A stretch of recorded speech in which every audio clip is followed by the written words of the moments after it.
In DesignerLogic, you can keep a list of all your suppliers and contractors in one place. Come over to Suppliers.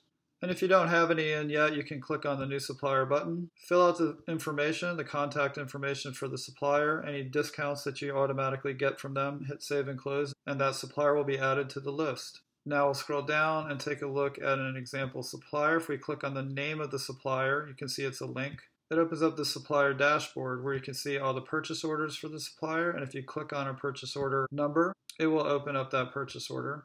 You can see all the tasks for that supplier, so you can assign tasks like punch lists to contractors and attach them to specific items.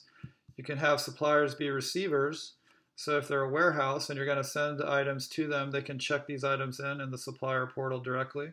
And you can see all the files that are uploaded to items that are on purchase orders for the supplier. So you can get all that in one place in the supplier dashboard. And then you can also edit the supplier contact info and add a task to them from up here. Now likewise, say if you're in a different part of DesignerLogic, you're somewhere over in here, like in the favorite section, and you want to add a supplier very quickly, you can go to Shortcuts, and right here, click the Add New Supplier, and you'll see the quick New Supplier form right here, so you can quickly add a supplier in. Likewise, if you want to create a new item with a supplier that is not in your list yet, on the new item page, you can simply check the plus new in the supplier box and type in the new supplier name, and that will be automatically added to your supplier list. You can add a supplier on the fly very easily, very quickly.